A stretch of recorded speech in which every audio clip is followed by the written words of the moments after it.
দেশের বিভিন্ন স্থানে চলছে ব্যানার পোস্টার অপসারণ। আজ সন্ধ্যা ৬টায় শেষ হচ্ছে নির্বাচন কমিশনের বেঁধে দেয়া ৪৮ ঘন্টার সময়সীমা। আরও জানাতে রংপুর থেকে যোগ দিচ্ছেন ফখরুল শাহিন, যাচ্ছি তার কাছে। শাহিন, আমাদেরকে জানাবেন রংপুরের রাস্তায় যে ব্যানার পোস্টার রয়েছে সেগুলো কতখানি অপসারিত হয়েছে এখন পর্যন্ত?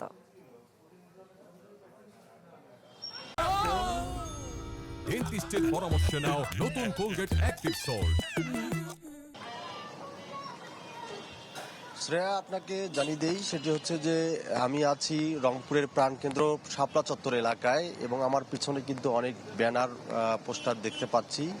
একই রকম আমরা জাহাজ কোম্পানি, পায়রা চত্বর এবং নগরীর বিভিন্ন স্থানে আমরা খোঁজ নিয়েছি, দেখেছি যে ব্যানার পোস্টার আসলে সেভাবে এখনো অপসারণ হয়নি।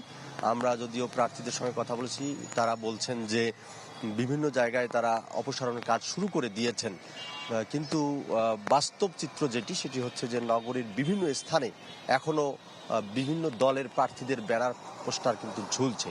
এবং আমরা নগরী ছাড়া বাহিরে যে আসনগুলো আছে, মিঠাপুকুর, পীরগাছা থেকে শুরু করে বাকি যে আসনগুলো আছে সেখানে আমরা খোঁজ নিয়েছি, প্রার্থীদের সঙ্গে কথা বলেছি, তারা আমাদেরকে জানিয়েছেন তারা অপসারণ শুরু করে দিয়েছেন।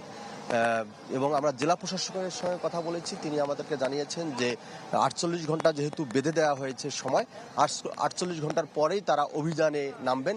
সেই হিসাবে ৪৮ ঘন্টার মধ্যে কিন্তু আর মাত্র ৬ ঘন্টা, প্রায় ৬ ঘন্টা বাকি রয়েছে। এরপরে কিন্তু এই ব্যানার পোস্টার অবৈধ হয়ে যাবে এবং জেলা প্রশাসনের পক্ষ থেকে কিন্তু অভিযানে নামার কথা রয়েছে। তো এই ছিল এখানকার সর্বশেষ। শ্রেয়া, ধন্যবাদ শাহিন।